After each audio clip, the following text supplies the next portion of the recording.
Ya, Assalamualaikum warahmatullahi wabarakatuh. Dilansir dari Tempo.co, tokoh lintas agama deklarasi dukung Anies Baswedan untuk Pilpres 2024. Wow, ini tentu saja cukup menarik ya, karena belakangan ini ada sebuah gerakan kontra intelijen dan sudah sangat lama juga ya, yang ingin memframing atau mempropagandakan Anies itu sebagai tokoh atau figur intoleran di Indonesia, atau ekstrim kanan, atau Islam garis keras gitu ya. Jadi Anies di framing atau diberitakan, dipropagandakan, dibikin meme, dibikin hoax sebagai tokoh yang seperti itulah. Jadi tokoh intoleran atau apalah namanya itu, bapak politik identitas itu.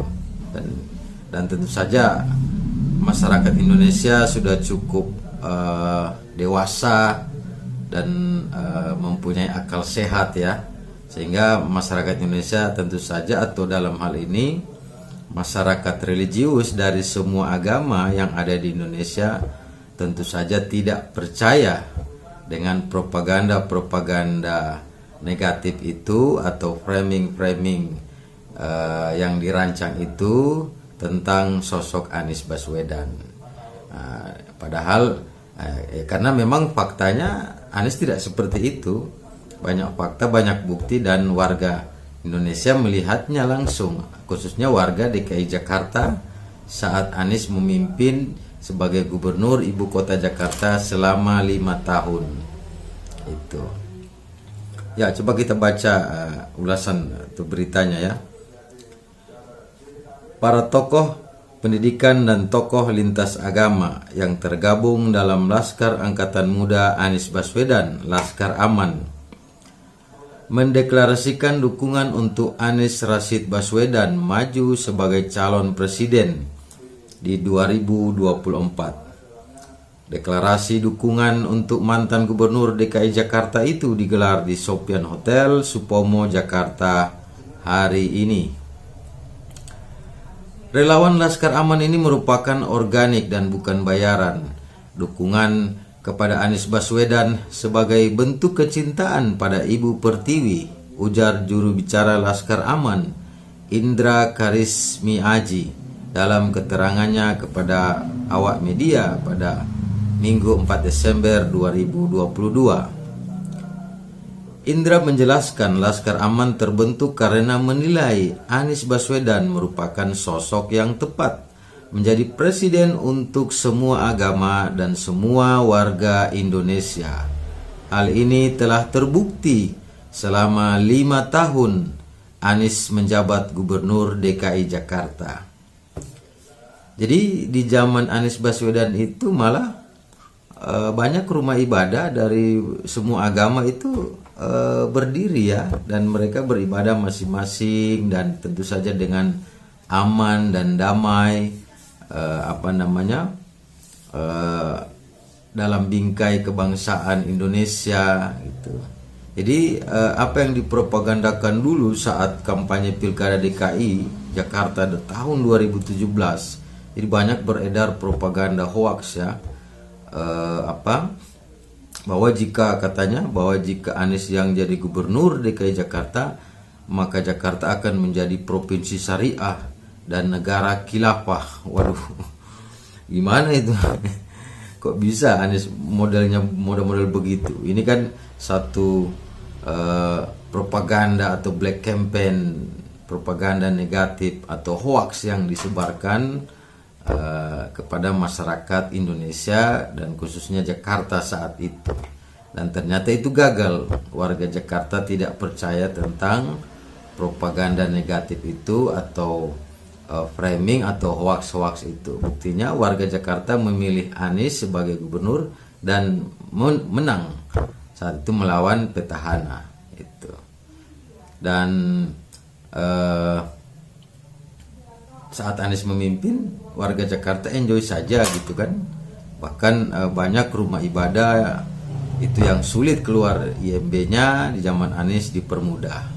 Jadi semua agama dari Kristen, begitu juga dari agama Hindu, dari agama yang lain-lainnya, dan tentu saja buat agama Islam. Jadi semua agama mendapatkan ruang dan mendapatkan keadilan yang sama.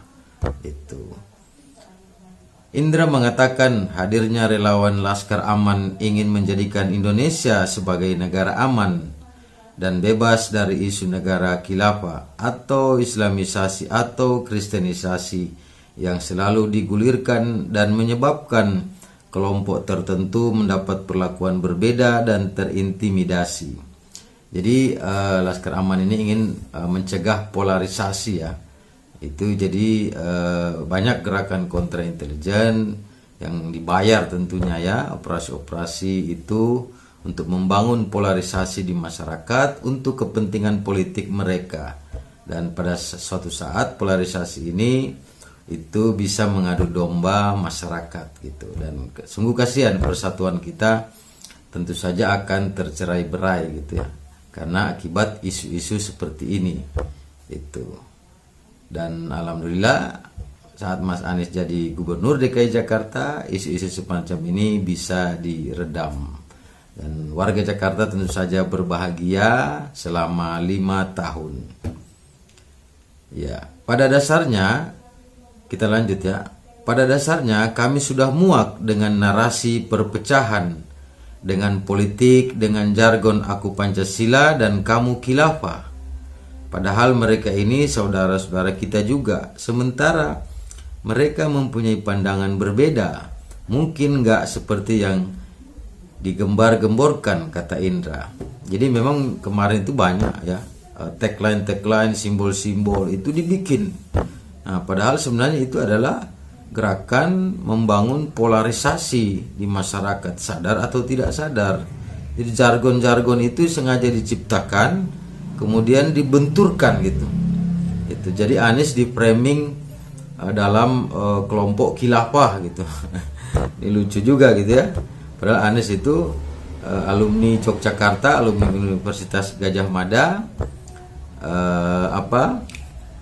dan sudah paham betul tentang Islam moderat ya, karena Anies sebagai seorang kader HMI, dan Anies pun pernah studi di Jepang, dan Anies juga studi di Amerika tentang doktoralnya dan kembali menjadi dosen di Indonesia. Dan sangat lucu jika Anies adalah negara-negara khilafah itu loh. Ini nggak masuk akal, itu nggak sesuai dengan faktanya gitu. Dan tentu saja masyarakat melihatnya lucu dan mungkin mual-mual ya dengan propaganda atau framing negatif terhadap Anies gitu. Jadi satu dibikin khilafah, satu dibikin aku Pancasila gitu. Dan ini beradu dalam pilkada, dalam pilgub, dalam pilpres. Padahal ini sebenarnya adalah dua isu yang diciptakan untuk dimain-mainkan gitu, dibentur-benturkan. Dan kasihan adalah korbannya masyarakat yang belum paham gitu. Sungguh kasihan. Dan alhamdulillah selama 5 tahun Anies mencoba mencegah ini dengan cara yang humanis dan soft power, dengan cara intelektual gitu ya. Jadi memang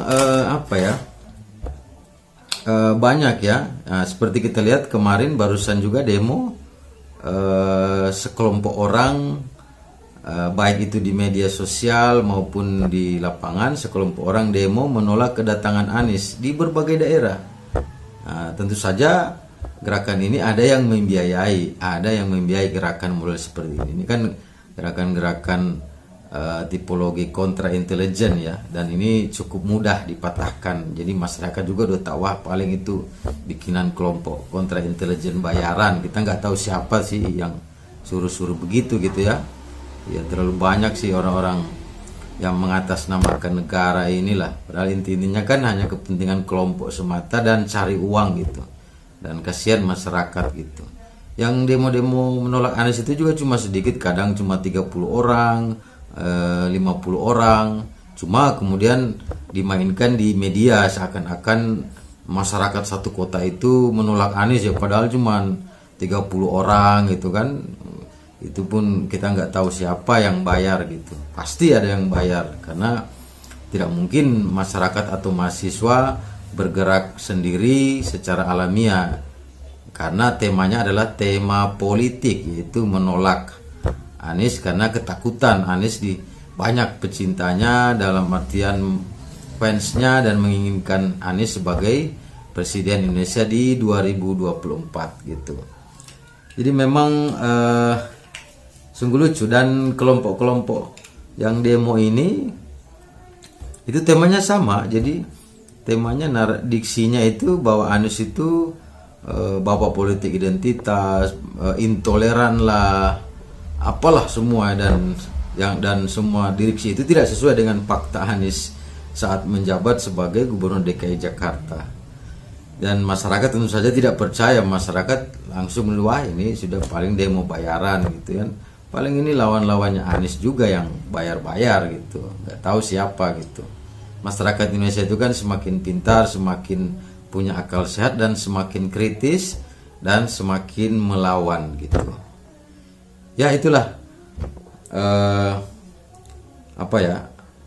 kelompok-kelompok politik yang ingin terus menguasai Indonesia, mengambil keuntungan untuk dirinya sendiri dan kelompoknya tanpa memikirkan rakyat pada umumnya. Dan alhamdulillah Anies tetap konsisten dan terus maju dengan gagasan dan narasi kebangsaannya, narasi persatuannya, dan narasi kemanusiaannya, dan narasi keadilan sosial bagi seluruh rakyat Indonesia.